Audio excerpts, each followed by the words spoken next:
ಎಲ್ಲರಿಗೂ ನಮಸ್ಕಾರ. ಈ ಸೆಷನಲ್ಲಿ ನಾವು ಸ್ಟ್ರಕ್ಚರ್ ಆಫ್ ಬೆನ್ಝೀನ್ನ ಕಲ್ತ್ಕೊಳ್ಳೋಣ. ಬೆನ್ಝೀನ್ ಏನಿದೆಯಲ್ಲ ಅದು aromatic hydrocarbon, first member of the aromatic hydrocarbon. ಅದಕ್ಕಿಂತ ಮುಂಚೆ ಬೆನ್ಝೀನ್ ಕಂಡುಹಿಡಿಯೋಕ್ಕಿಂತ ಮುಂಚೆ ಸೈಕ್ಲಿಕ್ ಕಾಂಪೌಂಡ್ ಇರ್ಬೋದು ಅಂತ ಇಮ್ಯಾಜಿನೇಷನ್ನು ಆ ಕಾಲದ ಜನಗಳಿಗೆ ಇರಲಿಲ್ಲ. ಅದುವರೆಗೂ ಓನ್ಲಿ ಓಪನ್ ಚೈನ್ ಕಾಂಪೌಂಡ್ಸ್ ಮಾತ್ರ ಇತ್ತು. So benzene first member of cyclic chain compounds. ಹಾಗಾಗಿ ಅದ್ರ structure play very important role. This the first member of aromatic hydrocarbon. ಹಂಗಾರೆ ಆರೋಮ್ಯಾಟಿಕ್ ಹೈಡ್ರೋಕಾರ್ಬನ್ ಅಂದರೆ ಏನು? ನಿಮ್ಗೆ ಗೊತ್ತಿದೆ, ಹೈಡ್ರೋಕಾರ್ಬನ್ ಅಂದರೆ ಕಾರ್ಬನ್ನು ಹೈಡ್ರೋಜನ್ ಇರುವಂಥ ಮಾಲಿಕ್ಯೂಲ್ಸ್ನ ನಾವೇನಂತ ಕರಿತೀವಿ, ಹೈಡ್ರೋಕಾರ್ಬನ್ಸ್ ಅಂತ ಕರಿತೀವಿ. ಅದರಲ್ಲಿ ಆರೋಮ್ಯಾಟಿಕ್ ಹೈಡ್ರೋಕಾರ್ಬನ್ಸ್ ಏನಂದರೆ, ಆವಾಗ ಬೆನ್ಝೀನ್ ಕಂಡುಹಿಡಿದಾಗ they called some molecules they have been derive from molecules like vanilla, oil of bitter almond, oil of cinnamon. ಅಲ್ಲಿಂದ ಎಕ್ಸ್ಟ್ರಾಕ್ಟ್ ಮಾಡಿದ್ರಲ್ಲ, ಅವಕ್ಕೆಲ್ಲ ಒಳ್ಳೆ ಗುಡ್ ಓಡರ್ ಇತ್ತು. ಅಂಥ ಸಬ್ಸ್ಟೆನ್ಸಸ್ನ ನಾವು ಆರೋಮ್ಯಾಟಿಕ್ ಅಂತ ಕರೆಯೋಣ.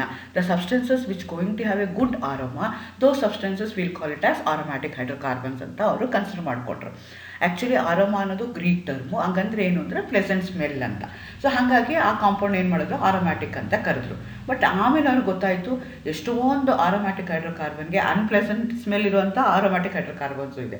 ಹಾಗೇನೆ ಓಪನ್ ಚೈನ್ ಕಾಂಪೌಂಡ್ಸ್ ಏನಿದಾವಲ್ಲ ಅವಕ್ಕೂ ಒಳ್ಳೆ ಸ್ಮೆಲ್ ಇದೆ. ಫಾರ್ ಎಕ್ಸಾಂಪಲ್ ಅಮೈಲ್ ಅಸಿಟೇಟ್ ಇದೆ, ಅದು ಆಲಿಫ್ಯಾಟಿಕ್ ಕಾಂಪೌಂಡ್. ಆದರೆ ಆಲಿಫ್ಯಾಟಿಕ್ ಕಾಂಪೌಂಡ್ ಆದರೆ ಏನಾಗುತ್ತೆ, ಅದು it going to have a very good aroma. So ಹಾಗಾಗಿ now days we are not going to define aromatic hydrocarbons, the hydrocarbons which going to have good aroma. ಆ statement ಏನಿದೆಯಲ್ಲ ಅದು outdated ಆಗೋಗಿದೆ.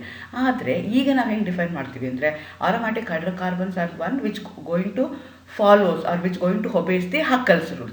ಅದನ್ನು ಮುಂದೆ ಯಾವಾಗಾದ್ರೂ ನಾನು ಹೇಳ್ತೀನಿ ಹಕ್ಕಲ್ಸ್ ರೂಲ್ ಅಂದರೆ ಏನು ಅಂತ. ಈ ಸೆಷನ್ ನಾವು we are going to concentrate only on structure of benzene. ನಾನು ಮುಂಚೆನೇ ಹೇಳ್ದಂಗೆ ಆ ಟೈಮ್ಗೆ ಓಪನ್ ಚೈನ್ ಕಾಂಪೌಂಡ್ಸ್ ಮಾತ್ರ ಗೊತ್ತಿತ್ತು. ಕ್ಲೋಸ್ಡ್ ಚೈನ್ ಕಾಂಪೌಂಡ್ ಇರ್ಬೋದು, ಆ ಥರ ಫಾರ್ಮೇಷನ್ ಆಗ್ಬೋದು ಅನ್ನೋ ಇಮ್ಯಾಜಿನೇಷನ್ ಮಾಡ್ಕೊಳ್ದೇ ಇರೋಂಥ ಪರಿಸ್ಥಿತಿನಲ್ಲಿ ಹೇಗೆ ಆಯಿತು ಅನ್ನೋದ್ರ ಬಗ್ಗೆ ನಾವು ಇಲ್ಲಿ ಕಲ್ತ್ಕೊಳ್ಳೋಣ. ಆ್ಯಕ್ಚುಲಿ ಸ್ಟ್ರಕ್ಚರ್ ಆಫ್ ಬೆನ್ಝೀನ್ನ ಕನ್ಸಿಡರ್ ಮಾಡಿಕೊಂಡ್ರೆ ಅದನ್ನು ಬೇರೆ ಬೇರೆ ರೀತಿಯಲ್ಲಿ ಹೇಳ್ತಾರೆ. ಒಂದು ಕುಕುಲೆ ಸ್ಟ್ರಕ್ಚರ್ ಹೇಳ್ತಾರೆ, ಅದಕ್ಕೆ ಅಬ್ಜೆಕ್ಷನ್ ಬಂತು. ಅದನ್ನು ಆನ್ಸರ್ ಮಾಡೋದಕ್ಕೋಸ್ಕರ ರೆಸೊನೆನ್ಸ್ ಥಿಯರಿ ಇದೆ. ರೆಸೊನೆನ್ಸ್ ಥಿಯರಿನ ಎಷ್ಟೊಂದು ಕ್ವಶನ್ಗೆ ಆನ್ಸರ್ ಮಾಡೋಕ್ಕಾಗಿಲ್ಲ. ಹಾಗಾಗಿ we are going to have molecular orbital theory. So ನಾನು ಸ್ಟ್ರಕ್ಚರ್ ಆಫ್ ಬೆನ್ಝೀನ್ನ 3 ಪಾರ್ಟಾಗಿ ಡಿವೈಡ್ ಮಾಡ್ತಾ ಇದ್ದೀನಿ. Benzene part 1, benzene part 2, benzene part 3 ಅಂತ ಎಕ್ಸ್ಪ್ಲೈನ್ ಮಾಡ್ತಾ ಇದ್ದೀನಿ. ಇವತ್ತು ನಾನು ಬೆನ್ಝೀನ್ ಪಾರ್ಟ್ 1 ಮಾಡ್ತಾ ಇದ್ದೀನಿ.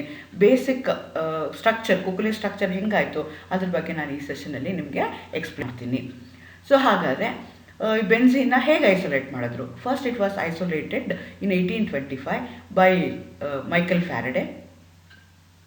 Is a English chemist and a physicist. It has been obtain from the fish ಆಯಿಲಿಂದ ಅದನ್ನು ಐಸೋಲೇಟ್ ಮಾಡಿದ್ದಾರೆ. ಸೊ ಆ ಕಾಂಪೌಂಡ್ ಏನಾಗಿತ್ತು, ಬರೀ ಕಾರ್ಬನ್ನು ಹೈಡ್ರೋಜನ್ ಎರಡೇ ಇದ್ದಿದ್ದಕ್ಕೋಸ್ಕರ ಈ ನೇಮ್ಡ್ ಇಟ್ ಆಸ್ ಕಾರ್ಬ್ಯುರೇಟೆಡ್ ಹೈಡ್ರೋಜನ್ ಅಂತ ಕರೆದ. ಆ ಕಾಂಪೌಂಡ್ಗೆ ಬೆನ್ಝೀನ್ ಅಂತ ಅವಾಗ ಕರೀಲಿಲ್ಲ ಅವನು. ಆ ಕಾಂಪೌಂಡ್ಗೆ ಏನಂತ ಕರೆದ, ಕಾರ್ಬನ್ನು ಮತ್ತು ಹೈಡ್ರೋಜನ್ ಇರೋದಕ್ಕೋಸ್ಕರ ಕಾರ್ಬ್ಯುರೇಟೆಡ್ ಹೈಡ್ರೋಜನ್ ಅಂತ ಲೇಟರ್ ಏನಾಯಿತು, ಹೇಗೆ ಅದನ್ನು ಡಿಸ್ಕವರಿ ಮಾಡಿದ್ರು ಅಂತ. ಮೈಕಲ್ ಫ್ಯಾರಡೆ ಏನು ಮಾಡ್ದ, ಡಿಸ್ಕವರಿ ಮಾಡ್ದ. ಅದರಲ್ಲಿ ಎಲಿಮೆಂಟ್ರಿ ಅನಾಲಿಸಿಸ್ ಮಾಡಿ ಅದು ಯಾವ ಎಲಿಮೆಂಟ್ ಇದೆ ಅಂತ ಕಂಡಿಡ್ದ, ಯಾವ ರೇಷಿಯೋದಲ್ಲಿ ಇದೆ ಅಂತ ಕಂಡಿಡ್ಕೊಂಡ. ಸೊ ಯೂಶಲಿ ನಾವೇನು ಮಾಡ್ತೀವಿ ಅಂದರೆ, ಮಾಲಿಕ್ಯುಲರ್ ಸ್ಟ್ರಕ್ಚರ್ ಡಿಟರ್ಮಿನೇಷನ್ ಅದಕ್ಕೆ ಏನಂತ ಕರಿತೀವಿ, ಸ್ಟ್ರಕ್ಚರಲ್ ಎಲಿಸಿಡೇಷನ್ ಅಂತ ಟರ್ಮ್ನ ಯೂಸ್ ಮಾಡ್ತಾರೆ. ಸ್ಟ್ರಕ್ಚರಲ್ ಎಲಿಸಿಡೇಷನ್ ಮಾಡಬೇಕಾದ್ರೆ ಫಸ್ಟ್ ಬೇಸಿಕ್ ಯಾವ ಥರ ಪ್ರೊಸೀಜರ್ಗೆ ಹೋಗ್ತೀವಿ ಅಂತಂದರೆ, first we are going to find out the elementary analysis. ಕೊಟ್ಟಿರುವಂಥ ಕಾಂಪೌಂಡಲ್ಲಿ ಯಾವ್ಯಾವ ಎಲಿಮೆಂಟ್ ಇದೆ ಅಂತ ನಾವು ಐಡೆಂಟಿಫೈ ಮಾಡ್ತೀವಿ. ಜನರಲಿ ಆರ್ಗ್ಯಾನಿಕ್ ಕಾಂಪೌಂಡ್ಸ್ ಒಳಗಡೆ ಕಾರ್ಬನ್ ಇರುತ್ತೆ, ಹೈಡ್ರೋಜನ್ ಇರುತ್ತೆ, ಸಲ್ಫರ್ ಇರುತ್ತೆ, ನೈಟ್ರೋಜನ್ ಇರುತ್ತೆ, ಹ್ಯಾಲೋಜನ್ಸ್ ಇರುತ್ತೆ, ಜೊತೆಗೆ ಆಕ್ಸಿಜನ್ ಇರುತ್ತೆ. ಬೇಸಿಕ್ ಆಗಿರುವಂಥ ಎಲಿಮೆಂಟ್ಸು ಇವೆಲ್ಲ ಇರ್ತವೆ. ಸೊ ನಮಗೆ ಕೊಟ್ಟಿರುವಂಥ ಕಾಂಪೌಂಡಲ್ಲಿ ಫಸ್ಟ್ ಡಿಟೆಕ್ಷನ್ ಮಾಡ್ತೀವಿ, ಯಾವ್ಯಾವುದು ಎಲಿಮೆಂಟ್ಸ್ ಇದೆ ಅಂತ ನಾವು ಡಿಟೆಕ್ಷನ್ ಮಾಡ್ತೀವಿ. ಅದಕ್ಕೆಲ್ಲ ನೀವು ಓದಿರ್ತೀರ, ನೀವು ಥಿಯರಿನಲ್ಲಿ ಓದಿರ್ತೀರ, ಲ್ಯಾಬ್ಗಳಲ್ಲೂ ಮಾಡಿರ್ತೀರ. ಅದಾದಮೇಲೆ ಏನು ಮಾಡ್ತೀವಿ, ಫಸ್ಟು ಡಿಟೆಕ್ಷನ್ ಮಾಡ್ತೀವಿ. ನಮ್ಮಂದರೆ ಯಾವ್ಯಾವ ಎಲಿಮೆಂಟ್ಸ್ ಇದೆ ಅಂತ ಕಂಡಿಡ್ಕೊಳ್ತೀವಿ. That is called as detection. ಅದಾದಮೇಲೆ ಏನು ಮಾಡ್ತೀವಿ, ನಾವು ಎಸ್ಟಿಮೇಷನ್ ಮಾಡ್ತೀವಿ. ಯಾವ್ಯಾವ ಎಲಿಮೆಂಟು ಎಷ್ಟೆಷ್ಟು ಪ್ರಪೋರ್ಷನೇಟಲ್ಲಿದೆ, on what percentage it has been present in that particular molecule ಅಂತ ಕಂಡುಕೊಳ್ತೀವಲ್ಲ, that we are going to call it as estimation.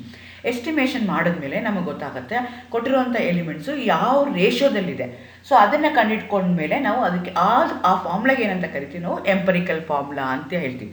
First ಏನು ಮಾಡ್ತೀವಿ, ಫಸ್ಟ್ ಸ್ಟೇಜ್ ಏನು, ಎಲಿಮೆಂಟ್ರಿ ಅನಾಲಿಸಿಸ್. ಸೆಕೆಂಡ್ ಸ್ಟೇಜ್ ಏನು ಮಾಡ್ತೀವಿ, ಎಂಪರಿಕಲ್ ಫಾರ್ಮುಲಾ ಕಂಡಿಡ್ಕೊಳ್ತೀವಿ. ಕೊಟ್ಟಿರುವಂಥ ಎಲಿಮೆಂಟ್ಸು ಯಾವ ರೇಷಿಯೋದಲ್ಲಿದೆ ಅಂತ ಕಂಡಿಡ್ಕೊಳ್ತೀವಲ್ಲ, ಅದಕ್ಕೆ ಎಂಪರಿಕಲ್ ಫಾರ್ಮುಲಾ ಅಂತ ಹೇಳ್ತೀವಿ. ಇದ್ರ ಜೊತೆಗೆ ಎಕ್ಸ್ಪೆರಿಮೆಂಟಲಿ ನಾನೇನು ಮಾಡ್ಬೋದು, ಮಾಲಿಕ್ಯುಲರ್ ಮಾಸ್ನ ಕ್ಯಾಲ್ಕುಲೇಟ್ ಮಾಡ್ಕೋಬೋದು. ನನಗೆ ಮಾಲಿಕ್ಯುಲರ್ ಮಾಸ್ ಗೊತ್ತಿದೆ, ಎಲಿಮೆಂಟ್ಸ್ ಗೊತ್ತಿದೆ, ಎಂಪರಿಕಲ್ ಫಾರ್ಮುಲಾ ಗೊತ್ತಿದೆ. ಇದ್ರ ಬೇಸಿಸ್ ಮೇಲೆ ಏನು ಮಾಡ್ತೀನಿ, ನಾನು ಮಾಲಿಕ್ಯುಲರ್ ಫಾರ್ಮುಲಾನ ಕ್ಯಾಲ್ಕುಲೇಟ್ ಮಾಡ್ತೀನಿ. ಇದಕ್ಕೆ ಈ ಮಾಲಿಕ್ಯುಲರ್ ಫಾರ್ಮುಲಾ ಏನು ಬರುತ್ತಲ್ಲ ಆ ಫಾರ್ಮುಲಾ ಮೇಲೆ ನಾನು ಏನು ಮಾಡ್ತೀನಿ, ಸ್ಟ್ರಕ್ಚರ್ನ ಬರೆಯೋಕ್ಕೆ ಶುರು ಮಾಡ್ತೀನಿ.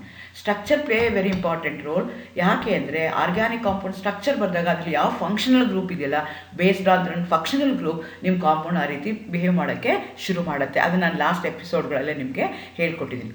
ಹಾಗೇನೇ ಈ ಎಲಿಮೆಂಟ್ರಿ ಅನಾಲಿಸಿಸ್ ಯಾರು ಮಾಡಿದ್ರು, ಮೈಕಲ್ ಫ್ಯಾರಡೆ ಮಾಡ್ದ. ಎಂಪರಿಕಲ್ ಫಾರ್ಮುಲಾ 1:1 ರೇಷೋದಲ್ಲಿದೆ ಅವು ಅಂತ ಹೇಳ್ದ.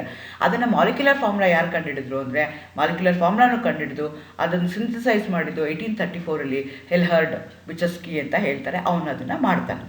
ಸೊ ಇದ್ರ ಜೊತೆಗೆ ಅಂದರೆ ಯಾವ್ಯಾವ ಕಾಂಪೌಂಡ್ಸ್ ಯಾವ್ಯಾವ್ದಿತ್ತು, C&H ಒಂದೇ ರೇಷೋದಲ್ಲಿ ಇರ್ತಲ್ಲ, ಲೋಯರ್ ರೇಷೋದಲ್ಲಿ ಇದ್ದವಂಥ ಮಾಲಿಕ್ಯೂಲ್ಸ್ ಎಲ್ಲ ಪ್ಲೆಸೆಂಟ್ ಓಡರ್ನ ಕೊಡ್ತಾ ಇತ್ತು. ನಾನು ಮುಂಚೆನೇ ಹೇಳಿದಾಗೆ ಆರೋಮ್ಯಾಟಿಕ್ ಹೈಡ್ರೋಕಾರ್ಬನ್ ಅಂದರೆ it's derive from Greek word aroma ಅಂತಂದರೆ ಪ್ಲೆಸೆಂಟ್ ಓಡರ್. ಈ ಕಾಂಪೌಂಡ್ಸ್ ಎಲ್ಲ ಪ್ಲೆಸೆಂಟ್ ಓಡರ್ ಇತ್ತು, ಹಂಗಾಗಿ ಅವನ್ನೆಲ್ಲ ಏನು ಮಾಡಿದ್ರು, ಆರೋಮ್ಯಾಟಿಕ್ ಅಂತ ಅವರು ಕರೆದ್ರು. Okay, coming back to the structural of benzene. ನಾನು ಮುಂಚೆನೇ ಹೇಳ್ದಂಗೆ ಮಾಲಿಕ್ಯುಲರ್ ಫಾರ್ಮುಲಾ C6H6 ಅಂತ ಗೊತ್ತಾಯಿತು. ಸೊ ನನಗೆ ಇವಾಗ ಕೊಟ್ಟಿರೋಂಥ ಕಾಂಪೌಂಡು ಮಾಲಿಕ್ಯುಲರ್ ಫಾರ್ಮುಲಾ ಬಂದಮೇಲೆ have to find out whether it's saturated or unsaturated. ಅದಕ್ಕೆ ನಿಮ್ಗೆ ಏನಾಗಿದೆ, ಜನರಲ್ ಫಾರ್ಮುಲಾ ಇದೆ. ಫಾರ್ ಎಕ್ಸಾಂಪಲ್ ಆಲ್ಕೇನ್ ಇದೆ ಅಂತ ಇಟ್ಕೊಂಡು, ಆಲ್ಕೇನ್ಗಾದರೆ ಏನು ಮಾಡ್ತೀರಾ, CnH2n+2 ಇದೆ. ಸೊ ನನಗೆ CN ಎಷ್ಟಿದೆ ಈಗ, C ಎಷ್ಟಿದೆ, 6 ಇದೆ. ಹಾಗಾದರೆ ಎಷ್ಟಾಗಬೇಕಾಗಿತ್ತದು, H14 ಆಗಬೇಕಾಗಿತ್ತು. ಆದರೆ ನನಗೆ ಬಂದಿರೋಂಥದ್ದೇನು, C6H6 ಇದೆ. ಹಂಗಂದ್ರೇನು, ನನ್ನ ಮಾಲಿಕ್ಯೂಲು ಸ್ಯಾಚುರೇಟೆಡ್ ಮಾಲಿಕ್ಯೂಲ್ ಇಲ್ಲ. ಸ್ಯಾಚುರೇಟೆಡ್ ಮಾಲಿಕ್ಯೂಲ್ ಆಗಿದ್ರೆ ಅದು ಮಾಲಿಕ್ಯುಲರ್ ಫಾರ್ಮುಲಾ ಎಷ್ಟಾಗಬೇಕಾಗಿತ್ತು, C6H14 ಆಗಬೇಕಾಗಿತ್ತು. ಅದು ನನ್ನ ಮಾಲಿಕ್ಯುಲರ್ ಫಾರ್ಮುಲಾ ಏನಿದೆ, C6H6 ಇದೆ. ಹಾಗಾಗಿ ನಮ್ಗೆ ಕೊಟ್ಟಿರೋಂಥ ಕಾಂಪೌಂಡ್ ಅದರಿಂದ ಏನು ಕನ್ಕ್ಲೂಡ್ ಮಾಡ್ಕೋಬೋದು, ಏನು ಇನ್ಫರೆನ್ಸ್ ತೊಗೋಬೋದು ಅಂದರೆ, ನಮ್ಗೆ ಕೊಟ್ಟಿರೋಂಥ ಕಾಂಪೌಂಡು ಸ್ಯಾಚುರೇಟೆಡ್ ಅಲ್ಲ, ಅದು ಅನ್ಸ್ಯಾಚುರೇಟೆಡ್. ಸ್ಯಾಚುರೇಟೆಡ್ ಆಗಿದ್ರೆ C6H14 ಬರಬೇಕಾಗಿತ್ತು, ಅನ್ಸ್ಯಾಚುರೇಟೆಡ್ ಆಗಿರೋದಕ್ಕೋಸ್ಕರ ನನಗೆ C6H6 ಫಾರ್ಮುಲಾ ಬರ್ತಾ ಇದೆ. ಏಕೆ, ಇದು ಒಂದು ನನಗೆ ಮುಂಚೆನೇ ಗೊತ್ತಿದ್ದು ನಾಲೆಡ್ಜ್ ಮೇಲೆ ನಾನು ಇದನ್ನು ಹೇಳ್ತಾ ಇದ್ದೀನಿ. ಎರಡನೇದು ಏನು ಮಾಡ್ತಾ ಇದ್ದೀನಿ ಅಂದರೆ, ನಿಮಗೆ ಗೊತ್ತು ಎಲ್ಲ ಅನ್ಸ್ಯಾಚುರೇಟೆಡ್ ಕಾಂಪೌಂಡ್, ಡಬಲ್ ಬಾಂಡ್ ಇರೋದು ಆಗಿರ್ಬೋದು ಅಥವಾ ಟ್ರಿಪಲ್ ಬಾಂಡ್ ಆಗಿರೋಂಥ ಮಾಲಿಕ್ಯೂಲ್ಸ್ ಆಗಿರ್ಬೋದು, ಅವೆಲ್ಲ ಯಾವುದು ಕ್ಯಾರೆಕ್ಟರಿಸ್ಟಿಕ್ ರಿಯಾಕ್ಷನ್ಸ್ ಆಗ್ತವೆ ಅಂದರೆ ಅಡಿಷನ್ ರಿಯಾಕ್ಷನ್ಸ್ ಆಗುತ್ತೆ. ಸೊ ನಿಮಗೆ ಕೊಟ್ಟಿರುವಂಥ ಬೆನ್ಸಿನು ಸ್ಯಾಚುರೇಟೆಡ್ ಕಾಂಪೌಂಡ್ ಅಲ್ಲ, ಫ್ರಮ್ ದಿ ಮಾಲಿಕ್ಯುಲರ್ ಫಾರ್ಮುಲಾ. ಹಂಗಾರೆ ಅದು ಅನ್ಸ್ಯಾಚುರೇಟೆಡ್ ಆದರೆ ಯಾವ ರಿಯಾಕ್ಷನ್ ಆಗಬೇಕದು, ಅಡಿಷನ್ ರಿಯಾಕ್ಷನ್ ಆಗಬೇಕು. ಆದರೆ it was not undergoing addition reaction, even though it is unsaturated in nature. Unusual ರಿಯಾಕ್ಷನ್ಗಳು ಆಗ್ತಿತ್ತು. ಅಂದ್ರೇನು, ಕೆಲವೊಂದು ಅನ್ಸ್ಯಾಚುರೇಟೆಡ್ ಕಾಂಪೌಂಡ್ಸ್ ಏನಿರ್ತಾವಲ್ಲ ಅವಕ್ಕೆ ಒಂದು ಕ್ಯಾರೆಕ್ಟರಿಸ್ಟಿಕ್ ರಿಯಾಕ್ಷನ್ಸ್ ಇರ್ತವೆ. ಆ ಥರ ಕ್ಯಾರೆಕ್ಟರಿಸ್ಟಿಕ್ ರಿಯಾಕ್ಷನು ಈ ಬೆನ್ಸಿನು ಫಾಲೋ ಮಾಡ್ತಾ ಇರಲಿಲ್ಲ. ಹಾಗಾದರೆ ಆ ರಿಯಾಕ್ಷನ್ಗಳು ಯಾವ್ಯಾವುದು, ಮೊದಲನೇದು alkene plus KMnO4. Always it going to give diol, ಅಲ್ಲಿ ಆಕ್ಸಿಡೇಷನ್ ಆಗುತ್ತೆ, ಡಯಲ್ ಫಾರ್ಮೇಷನ್ ಆಗುತ್ತೆ. This reaction we are going to call it as an addition reaction. Alkene ಅನ್ನೋದೇನು, ಕಾಂಪೌಂಡು ಡಬಲ್ ಬಾಂಡ್ ಇರುವಂಥದ್ದು. ಅದಕ್ಕೆ ಆಲ್ಕಲೈನ್ KMnO4 ಅಥವಾ KMnO4 ಜೊತೆಗೆ treat ಮಾಡಿದಾಗ ಏನಾಗ್ತಾ ಇದೆ, ನನಗೆ across the double bond addition ಆಗ್ತಾ ಇದೆ, ಡಯಲ್ ಫಾರ್ಮೇಷನ್ ಆಗ್ತಾ ಇದೆ. So I am converting the unsaturated compound into a saturated compound. This reaction we are going to call it as an addition reaction, which is a characteristic reactions of all the unsaturated hydrocarbon. So ನೀವು ಲ್ಯಾಬಲ್ಲೂ analysis ಮಾಡ್ಬೇಕಾದ್ರೆ ಏನು ಮಾಡ್ತೀವಿ, ನಾವು base reagent ಅಂತ use ಮಾಡ್ತೀವಿ, alkaline KMnO4 ಅಲ್ಲಿ use ಮಾಡ್ತೀವಿ. ಯಾಕೆ ಆಲ್ಕಲೈನ್ KMnO4 ಮಾಡ್ತೀವಿ ಅಂದರೆ, ಕಲರ್ ಚೇಂಜ್ ಗೊತ್ತಾಗುತ್ತೆ, ನನಗೆ ಈಸಿಯಾಗಿ ಅಬ್ಸರ್ವ್ ಮಾಡ್ಕೋಬೋದು. ಇದೊಂದು KMnO4 ಏನಿರುತ್ತೆ, ಅದು ಪಿಂಕ್ ಕಲರ್ ಇರುತ್ತೆ. ಅದೇನಾಗುತ್ತೆ ಅಂದರೆ, ಆ ಮಾಲಿಕ್ಯೂಲ್ ಜೊತೆ ರಿಯಾಕ್ಟ್ ಆದಾಗ, ಸ್ಯಾಚುರೇಟೆಡ್ ಕಾಂಪೌಂಡ್ ಆದಾಗ ತನ್ನ ಕಲರ್ ಏನು ಮಾಡ್ಕೊಳ್ಳುತ್ತೆ, ಚೇಂಜ್ ಮಾಡ್ಕೊಳ್ಳುತ್ತೆ. ಸೊ ನಿಮ್ಮ ಕಾಂಪೌಂಡು ಅನ್ಸ್ಯಾಚುರೇಟೆಡ್ ಕಾಂಪೌಂಡ್ ಆಗಿದ್ದರೆ ಅದು pink colour of the KMnO4 will discharge. If it is a saturated compound, pink colour does not discharge. ಆ ಬೇಸಿಸ್ ಮೇಲೆ ನಮ್ಗೆ ಕೊಟ್ಟಿರುವಂಥ ಮಾಲಿಕ್ಯೂಲು ಸ್ಯಾಚುರೇಟೆಡ್ ಅನ್ಸ್ಯಾಚುರೇಟೆಡ್ ಅಂತ ನಾವು ಲ್ಯಾಬಲ್ಲಿ ಪ್ರಾಕ್ಟಿಕಲಿ ಮಾಡ್ತೀವಿ. ಅದೇ ಟೆಸ್ಟ್ನ ಯೂಸ್ ಮಾಡಿದ್ರು. ಬೆನ್ಸಿನ್ ಏನು ಮಾಡ್ತಾ ಇತ್ತು, even though it is an unsaturated compound containing A double bond, it was not undergoing A addition reaction with alkaline KMnO4 reaction. It was an unusual reaction. All unsaturated compounds should undergo this test. ಇದು ಆಗ್ತಾ ಇರಲಿಲ್ಲ. Second test ನಾವು ಏನು ಮಾಡ್ತೀವಿ ಅಂದರೆ, again bromine test, bromine ಇನ್ CCl4. So anyway ನೀವು ಬ್ರೋಮಿನೇಷನ್ನ consider ಮಾಡ್ಕೊಂಡ್ರೆ ಎರಡು ಥರ ಬ್ರೋಮಿನೇಷನ್ ಮಾಡ್ತೀವಿ. ಬ್ರೋಮಿನ್ ಇನ್ ವಾಟರ್ ತೊಗೊಳ್ತೀವಿ, ಬ್ರೋಮಿನ್ ಇನ್ CCl4 ತೊಗೊಂಡು ರಿಯಾಕ್ಷನ್ ಮಾಡ್ತೀವಿ. ಸೊ ಯೂಶಲಿ ಏನು ಮಾಡ್ತೀವಿ, ನಿಮಗೆ ಗೊತ್ತು, ಇಲ್ಲಿ ಏನು ಮಾಡ್ತೀವಿ, ಬ್ರೋಮಿನ್ ಇನ್ CCl4 ತೊಗೊಂಡ್ರು ಅಲ್ಲೂ across the double bond addition ಆಗಬೇಕು. ಅನ್ಸ್ಯಾಚುರೇಟೆಡ್ ಕಾಂಪೌಂಡ್ ಏನಾಗುತ್ತೆ, ಸ್ಯಾಚುರೇಟೆಡ್ ಕಾಂಪೌಂಡ್ ಆಗಿ ಕನ್ವರ್ಟ್ ಮಾಡುತ್ತೆ. ಯಾಕೆ ಇದನ್ನೇ ತೊಗೊಳ್ತೀವಿ ಅಂದರೆ, ಅಗೇನ್ ಇದು ಕಲರ್ ಚೇಂಜ್ ಆಗುತ್ತೆ. ಬ್ರೋಮಿನ್ದು ಕಲರ್ ಏನಿರುತ್ತೆ, ರೆಡಿಶ್ ಕಲರ್ ಇರುತ್ತೆ. ಆ ರೆಡಿಶ್ ಬ್ರೌನ್ ಕಲರ್ ಏನಾಗುತ್ತೆ, ಡಿಸ್ಚಾರ್ಜ್ ಆಗುತ್ತೆ. ಹಂಗಾಗಿ ನಾನು ಈಸಿಯಾಗಿ ಐಡೆಂಟಿಫೈ ಮಾಡ್ಕೋಬೋದು. ಹಾಗಾಗಿ ಈ ಟೆಸ್ಟ್ಗಳನ್ನ ನಾವು ಲ್ಯಾಬಲ್ ಮಾಡ್ತೀವಿ, ಸೊ ಜನರಲಿ ಮಾಡ್ತೀವಿ. ಅದೇ ಬೆನ್ಸಿನ್ ತೊಗೊಂಡ್ರು, ಬೆನ್ಸಿನ್ ಇದೇ ರಿಯಾಕ್ಷನ್ ತೊಗೊಂಡ್ರೆ ಏನಾಗ್ತಿತ್ತು, ಯಾವುದೇ ರೀತಿ ರಿಯಾಕ್ಷನ್ ಆಗಲಿಲ್ಲ. ಸೊ ಹಾಗಾದರೆ ಇನ್ನೊಂದು ರಿಯಾಕ್ಷನ್ ಮಾಡಿದ್ರು, ನಾನು ಮುಂಚೆನೇ ಹೇಳ್ದಂಗೆ ನಾವು ಹ್ಯಾಲೋಜನೇಷನ್ ಅಥವಾ ಬ್ರೋಮಿನೇಷನ್ ಏನು ಮಾಡ್ತೀವಿ, ಎರಡು ಕಂಡೀಷನಲ್ಲಿ ಮಾಡ್ತೀವಿ. One in presence of halogen carrier, another in presence of diffuse sunlight. ಮೇಲ್ಗಡೆ ರಿಯಾಕ್ಷನ್ ಏನು ಮಾಡಿದ್ವಲ್ಲ, ಅದನ್ನೇನು ಮಾಡ್ತಾ ಇದ್ವಿ in presence of diffuse sunlight ಮಾಡ್ತಾ ಇದ್ವಿ. ಈಗ ಮಾಡ್ತಾ ಇರೋದು ಏನು ಮಾಡ್ತಾ ಇದ್ವಿ in presence of halogen carrier, ಕೆಟ್ಲಿಸ್ ಥರ FeCl3 ಏನಂತ ಕರಿತೀವಿ, ಹ್ಯಾಲಜನ್ ಕ್ಯಾರಿಯರ್ ಅಂತ ಹೇಳ್ತೀವಿ. ಅದ್ರ ಜೊತೆ ಟ್ರೀಟ್ ಮಾಡಿದಾಗ ಏನಾಗ್ತಿತ್ತು ಅಂತಂದರೆ ಸಬ್ಸ್ಟಿಟ್ಯೂಷನ್ ರಿಯಾಕ್ಷನ್ ಆಗ್ತಿತ್ತು. H of the benzene ring would have been replaced along with HBr. ಇದೆಲ್ಲ ಮಾಡಿದ್ರೆ ಡಬಲ್ ಬಾಂಡ್ ಏನಾಗ್ತಿತ್ತು ಹಾಗೆ ಉಳ್ಕೊಳ್ತಿತ್ತು. ಇವಾಗ ಗೊತ್ತಿದೆ ನಿಮಗೆ ಸ್ಟ್ರಕ್ಚರು ಬೆನ್ಸಿನ್ ಇದೆ, ಅದಕ್ಕೆ ಬ್ರೋಮಿನೇಷನ್ ಮಾಡಿದಾಗ ಆ ಬೆನ್ಸಿನಲ್ಲಿರುವಂಥ ಒಂದು H ಏನಾಗ್ತಾ ಇದೆ ರಿಪ್ಲೇಸ್ ಆಗಿ ಬ್ರೋಮೋಬೆನ್ಸಿನ್ ನಿಮಗೆ ಬರ್ತಾ ಇದೆ. Now you know the reaction. ಆದರೆ ಆ ಟೈಮಿಗೆ ಏನಾಗಿರ್ಬೋದು ಅದು ಈ ಥರನೇ ಸ್ಟ್ರಕ್ಚರ್ ಇರ್ಬೋದು ಅಂತ ಅವ್ರಿಗೆ ಐಡಿಯಾನೇ ಇಮ್ಯಾಜಿನರಿ ಇಲ್ದಿದ್ದಾಗ ಹಾಗಾದ್ರೆ ಡಬಲ್ ಬಾಂಡ್ ಇದ್ರು ಯಾಕೆ ಮಾಲಿಕ್ಯೂಲು ಇದು ಬ್ರೋಮಿನೇಷನ್ ಯಾಕೆ ಆಗ್ತಾ ಇಲ್ಲ, ಆಕ್ಸಿಡೇಷನ್ ವಿತ್ KMnO4 ಯಾಕೆ ಆಗ್ತಾ ಇಲ್ಲ? It was a question, there was lot of confusion. Okay, ನನಗೀಗ ಏನೋ ನನಗೆ ಒಂದು ನಾಲೆಡ್ಜ್ ಬಂದಿದೆ ಇದು ಡಬಲ್ ಬಾಂಡೇ ಇದೆ ಅಂದ್ಬಿಟ್ಟು ಒಂದು ಎಷ್ಟೋ ಸ್ಟ್ರಕ್ಚರ್ಸ್ನ ಕನ್ಸಿಡರ್ ಮಾಡಿದ್ರು, ಪ್ರಾಬಬಿಲಿಟಿ ಮಾಡಿ ಕಾಂಬಿನೇಷನ್ ಮಾಡಿ ಒಂದು ಡಬಲ್ ಬಾಂಡ್ ಇರ್ಬೋದು, 2 ಡಬಲ್ ಬಾಂಡ್ ಇರ್ಬೋದು, 2 ಟ್ರಿಪಲ್ ಬಾಂಡ್ ಇರ್ಬೋದು, ಒಂದೊಂದು ಮಾಲಿಕ್ಯುಲರ್ ಫಾರ್ಮ್ಲೆಗೆ ಸೂಟ್ ಆಗೋಂಗೆ ಸ್ಟ್ರಕ್ಚರ್ ಓಪನ್ ಚೈನ್ ಸ್ಟ್ರಕ್ಚರ್ಸ್ನ ಬರೆಯೋಕ್ಕೆ ಶುರು ಮಾಡಿದ್ರು. ಏನು ಮಾಡಿದ್ರು ಅದು ಸ್ಯಾಟಿಸ್ಫೈ ಆಗ್ತಿಲ್ಲ. ಐದರ್ ಡಬಲ್ ಬಾಂಡ್ ಆಗ್ತಾನೋ ಓಕೆ ಈ ಥರ ಸ್ಟ್ರಕ್ಚರ್ ಕೊಟ್ಟರು, ಅದು ಡಬಲ್ ಬಾಂಡು ಆಗ್ತಾ ಇಲ್ಲ, ಡಬಲ್ ಬಾಂಡು ಟ್ರಿಪಲ್ ಬಾಂಡು ಬರೆದ್ರೆ ಮಾಲಿಕ್ಯುಲರ್ ಫಾರ್ಮ್ಲಾಗೆ ಸೂಟ್ ಆಗ್ತಾ ಇದೆ. ಆದರೆ ಆ ಸ್ಟ್ರಕ್ಚರಲ್ಲಿ ಇರುವಂಥ ಡಬಲ್ ಬಾಂಡು ನಾನು ಟ್ರಿಪಲ್ ಬಾಂಡ್ ತೊಗೊಂಡ್ರೆ ಅದು ಅಡಿಷನಲ್ ರಿಯಾಕ್ಷನ್ ಆಗ್ತಾ ಇಲ್ಲ. It was a puzzle for them. So ಹಂಗಾರೆ ಏನಾಗಿರ್ಬೋದು, ಯಾಕೆ ಈ ಥರ ಬಿಹೇವ್ ಮಾಡ್ತಾ ಇದೆ ಹಂಗಂತ ಅವರು ಯೋಚನೆ ಮಾಡ್ತಾ ಇರ್ತಾರೆ. ಸೊ ಅವಾಗ ಏನು ಮಾಡ್ತಾನೆ ಈ ಆಗಸ್ಟ್ ಕುಕುಲೆ ಅನ್ನೋನು ಜರ್ಮನ್ ಕೆಮಿಸ್ಟ್ ಏನು ಮಾಡ್ತಾನೆ ಒಂದು ರಿಂಗ್ ಸ್ಟ್ರಕ್ಚರ್ನ ಪ್ರಪೋಸ್ ಮಾಡ್ತಾನೆ ಇನ್ 1865. ಸೊ ಇದಕ್ಕೆ ಒಂದು ಕತೆ ಹೇಳ್ತಾರೆ. ಏನು ಹೇಳ್ತಾರೆ ಅಂತಂದರೆ ಇವನು ಕುಕುಲೆ ಇದ್ದಾನಲ್ಲ ಅವನೇನು ಮಾಡ್ತಾನೆ ಇದ್ರ ಬಗ್ಗೆನೇ ಯೋಚನೆ ಮಾಡ್ತಾನೇ ಇರ್ತಾನೆ, ಹೇಗೆ ಏನು ಅಂತ ಎಲ್ಲ ರಿಯಾಕ್ಷನ್ಸ್ ಮಾಡ್ತಿರ್ತಾರೆ, ಕಾಂಬಿನೇಷನ್ ಪರ್ಮುಟೇಷನ್ ಎಲ್ಲ reaction double bond triple bond molecular formula suit ಆಗೋಕ್ಕೆ ಮಾಡ್ತಾನೆ ಇರ್ತಾರೆ. ಅವಾಗ ಏನಾಗುತ್ತೆ ಅಂತ ಮಾಡ್ತಾ ಲ್ಯಾಬಲ್ಲಿ ಹಾಗೆ ಮಲ್ಕೊಂಡ್ಬಿಟ್ಟಿರ್ತಾನಂತೆ, ನಿದ್ರೆ ಬಂದುಬಿಡತ್ತೆ. ಆಗ ಅವನಿಗೊಂದು ಕನಸು ಬಿಡುತ್ತೆ. ಆ ಕನಸಲ್ಲಿ ಸರ್ಪಂಟೈನ್ ಹಾವು ತನ್ನ ಬಾಲನ ತಾನೇ ತಿನ್ನೋ ಥರ ಅವನಿಗೆ ಕನಸು ಬಿಡುತ್ತಂತೆ. So immediately he woke up and he says that the benzene is not an open chain compound, it's a cyclic compound. ಅದುವರೆಗೂ ಪ್ರಪಂಚದಲ್ಲಿ ಯಾರಿಗೂ ಸೈಕ್ಲಿಕ್ ಕಾಂಪೌಂಡ್ ಇರ್ಬೋದು, ಆ ಥರ ಸ್ಟ್ರಕ್ಚರ್ ಫಾರ್ಮೇಷನ್ ಆಗ್ಬೋದು ಅಂತ ಗೊತ್ತಿಲ್ಲದೆ ಇದ್ದಾಗ ಏನು ಮಾಡ್ತಾನೆ ಅದು ಆ ಥರ ಇರ್ಬೋದು ಅಂತ ಹೇಳ್ತಾನೆ. Dream has a role in scientific Discovery. ಕೆಲವು ಸಲ ನಾನು ಹೇಳ್ತೀವಿ ಅದರಲ್ಲೇ ನಮ್ದು ಇನ್ನರ್ ಕಾನ್ಷಿಯಸ್ಗೆ ಅದು ಫೀಡ್ ಆಗಿದ್ದಾಗ ಅದ್ರ ಬಗ್ಗೆನೇ ಯೋಚನೆ ಮಾಡ್ತಿದ್ದಾಗ ನಾವು ಮಲಗಿದ್ದಾಗೂ ಏನಾಗುತ್ತೆ ಅದು ಡಿಸ್ಕವರಿ ಅದ್ರ ಬಗ್ಗೆನೇ ಯೋಚನೆ ಮಾಡುತ್ತೆ, ಇಮಿಡಿಯೇಟ್ಲಿ ಅದು ಕೊಟ್ಟು. ಆದರೆ ಏನು ಮಾಡಿದ್ರು ಅಂದರೆ ಜನಗಳು ಏನು ಮಾಡಿದ್ರು, ನೀನು ಹೇಳಿದ್ದನ್ನೆಲ್ಲ ನಾವು ನಂಬೋಕ್ಕಾಗಲ್ಲಪ್ಪ, ಅದು ಡಬಲ್ ಬಾಂಡ್ ನೀನು ಸ್ಟ್ರಕ್ಚರ್ ಹಿಂಗೆ ಕೊಟ್ಟರು ಡಬಲ್ ಬಾಂಡ್ ಇದೆ ತಾನೇ, ಅದಕ್ಕೆ ಅಬ್ಜೆಕ್ಷನ್ಸ್ ಮುಂದೆ ಹೇಳ್ತೀನಿ ಏನೇನು ಅಬ್ಜೆಕ್ಷನ್ಸ್ ಬಂತು ಅಂತ, ನಿನ್ನ ಕನಸನ್ನೆಲ್ಲ ನಾವು ಸೈಂಟಿಫಿಕ್ ರೀಸನ್ ಆಗಿ ಒಪ್ಕೊಳ್ಳೋಕ್ಕಾಗಲ್ಲ ಅಂತ ಆಗ ಅವನಿಗೆ ಡಿಸ್ಕರೇಜ್ ಮಾಡ್ತಾರೆ. ಆವಾಗ ಅವ್ನು ಹೇಳ್ತಾನೆ, let us learn to dream not of personal desire but of universal truth to be share with others ಅಂತ ಅವನೇನು ಹೇಳ್ತಾನೆ. ಆಮೇಲೆ ಏನು ಮಾಡ್ತಾನೆ ಸ್ಟ್ರಕ್ಚರ್ಸ್ನ ಕೊಡೋಕ್ಕೆ ಶುರು ಮಾಡ್ತಾನೆ. ಸೊ ಅವ್ನು ಸ್ಟ್ರಕ್ಚರ್ ಕೊಟ್ಟಾಗ ಏನು ಮಾಡ್ತಾನೆ, ಈ ಥರ alternative single and double bond ಕೊಡ್ತಾನೆ, ಸೈಕ್ಲಿಕ್ ಕೊಡ್ತಾನೆ, ಮಾಲಿಕ್ಯುಲರ್ ಫಾರ್ಮುಲಾ ಥರ ಇದು ಬಿಹೇವ್ ಮಾಡ್ತಾ ಇದೆ. ಸೊ ಇಲ್ಲಿ ಏನಾಗ್ತಾ ಇದೆ, ನಿಮ್ಮ ಕಾಂಪೌಂಡಲ್ಲಿ ಕಾಂಜುಗೇಷನ್ ಇದೆ, ಆಲ್ಟರ್ನೇಟಿವ್ ಸಿಂಗಲ್ ಡಬಲ್ ಬಾಂಡ್ ಇದೆ. ಅದೇನಾಗ್ಬೋದು ಅಂದರೆ 2 ಥರ ಸ್ಟ್ರಕ್ಚರ್ ಕೊಟ್ಟಿದ್ದೀನಿ, ನೋಡ್ಕೊಳ್ಳಿ, ಕೇರ್ಫುಲ್ಲಾಗಿ ಅಬ್ಸರ್ವ್ ಮಾಡಿ. ಒಂದು ಥರ ಡಬಲ್ ಬಾಂಡ್ ಇದೆ, ಇನ್ನೊಂದು ಕಡೆಗೆ ಇನ್ನೊಂದು ಥರ ಡಬಲ್ ಬಾಂಡ್ ಇದೆ.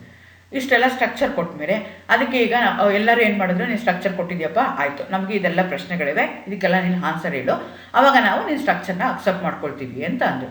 ಫಸ್ಟ್ ಅಬ್ಜೆಕ್ಷನ್ ಏನು ಅಂದರೆ ಬಾಂಡ್ ಲೆಂತ್. ನಿಮಗೆ ಗೊತ್ತು ಡಬಲ್ ಬಾಂಡ್ ಇದ್ದರೆ ಅದ್ರದ್ದು ಬಾಂಡ್ ಲೆಂತು ಎಷ್ಟಿರುತ್ತೆ, 154 ಪೈಕೋಮೀಟರ್ ಇರುತ್ತೆ.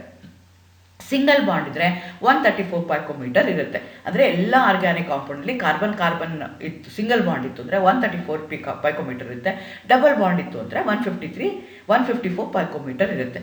ಆದರೆ ಬೆನ್ಝೀನಲ್ಲಿ ನೋಡಿದಾಗ ಅದೇನಿತ್ತಲ್ಲ ಬಾಂಡ್ ಲೆಂತ್ ಏನಿತ್ತಲ್ಲ, neither the double bond length not the single bond length, ಅದು 134 ಇರಲಿಲ್ಲ, 154 ಇರಲಿಲ್ಲ, ಎರಡಿದೆ, ಒಂದು ಡಬಲ್ ಬಾಂಡು ಇದೆ, ಒಂದು ಸಿಂಗಲ್ ಬಾಂಡ್ ಇದೆ. ಸಿಂಗಲ್ ಬಾಂಡ್ ಲೆಂತ್ ಇರಬೇಕಾಗಿ, ಡಬಲ್ ಬಾಂಡ್ಗೆ ಡಬಲ್ ಬಾಂಡ್ ಲೆಂತ್ ಇತ್ತು. ಅವೆರಡೂ ಇಲ್ದಲೇ it was having in between double bond ಮತ್ತು ಸಿಂಗಲ್ ಬಾಂಡ್ ಮಧ್ಯೆ ಬಾಂಡ್ ಲೆಂತ್ ಇತ್ತು, ಇಟ್ ವಾಸ್ 139 ಪೈಕೋಮೀಟರ್. ಆದರೆ ಇದು ಯಾಕೆ 139 ಆಗ್ತಾ ಇದೆ ಹೇಳು ಅಂತ ಕೇಳೋಕ್ಕೆ ಶುರು ಮಾಡಿದ್ರು. ಅದಕ್ಕೆ ಅವ್ನಿಗೆ ಆನ್ಸರ್ ಕೊಡೋದಕ್ಕೆ ಕಷ್ಟ ಆಯಿತು. ಎರಡನೇದು, even though it's an unsaturated compound, why it is not undergoing addition reaction, why it is undergoing A substitution reaction, that's a second question they have raised. The third question they have raised as an objection, ಈಗ ನಿಮಗೆ substitution ಮಾಡಿದ್ರು, substitution ಆಗ್ತಾ ಇದೆ. ಆದರೆ substitution ಮಾಡಿದಾಗ ಯಾಕೆ ಒಂದೇ ಒಂದು ಪ್ರಾಡಕ್ಟ್ ಬರ್ತಾ ಇದೆ, ಆ್ಯಕ್ಚುಲಿ ಆಗಬೇಕಾಯ್ತಲ್ಲಿ 2 ಪ್ರಾಡಕ್ಟ್ ಬರಬೇಕಾಯ್ತು. ಈಗ ಸ್ಟ್ರಕ್ಚರಲ್ಲಿ ನೋಡಿ ನಾನು ಬ್ರೋಮಿನೇಷನ್ ಮಾಡಿದ್ದೀನಿ, ಈ ಬ್ರೋಮಿನೇಷನ್ ಎಲ್ಲಿಗೆ ಅಟ್ಯಾಚ್ ಆಗ್ತಾ ಇದೆ, ಬ್ರೋಮಿನೇಷನ್ ಮಾಡಿದ್ರೆ ನನಗೆ ಅಕ್ರಾಸ್ ದಿ ಡಬಲ್ ಬಾಂಡ್ ಆಗ್ತಾ ಇದೆ ಅಂದರೆ ಅವಾಗ ಏನಾಗ್ತಿತ್ತು, ನನಗೆ ಡೈಬ್ರೋಮೋ ಕಾಂಪೌಂಡ್ ಬರಬೇಕಾಯಿತು. ಅದು ಒಂದು ಕೇಸಲ್ಲಿ ಸಿಂಗಲ್ ಬಾಂಡ್ ಅಟ್ಯಾಚ್ ಆಗಿದೆ, ಇನ್ನೊಂದು ಕೇಸಲ್ಲಿ ಡಬಲ್ ಬಾಂಡ್ ಅಟ್ಯಾಚ್ ಆಗಿದೆ. ಸೊ ಈ ಪ್ರಾಬಬಿಲಿಟೀಸ್ ಇತ್ತು. ಆದರೆ ಎರಡೂ ಪ್ರಾಡಕ್ಟ್ ಆಗದಲೇ ಓನ್ಲಿ ಒನ್ ವಾಸ್ ರೀಪ್ಲೇಸಿಂಗ್. ಅದು ಯಾಕೆ ಅಂತ ಅವನು, ಆದರೆ ಅಷ್ಟೊತ್ತಿಗಾಗಲೇ ಮುಂಚೆನೇ ಹೇಳಿದ್ರು ಕನ್ಸ್ ಪ್ರಕಾರ ನಾವು ನಂಬಕ್ಕಾಗಲ್ಲ ಅಂತ. ಅಷ್ಟೊತ್ತಿಗಾಗಲೇ ಎಕ್ಸ್ರೇ ಡಿಫ್ರಾಕ್ಷನ್ ಕಂಡುಹಿಡ್ಕೊಂಡಿದ್ರು. ಅದರಲ್ಲಿ ಈ ಮಾಲಿಕ್ಯೂಲ್ ಹಾಕಿದಾಗ they came to know that benzene is a regular hexagon having all 6 bond length exactly same and bond angle is same. It look like a regular hexagon. Then they have to accept that the dream, whatever the Kukule has got, it has come into true, and this is a true structure of benzene. But he was unable to answer many questions raised because of the structure of benzene proposed by Kukule. To answer that, we have a theory. That theory is called as valence bond theory, which took the help of resonance. That I'll continue in the next part. Thank you.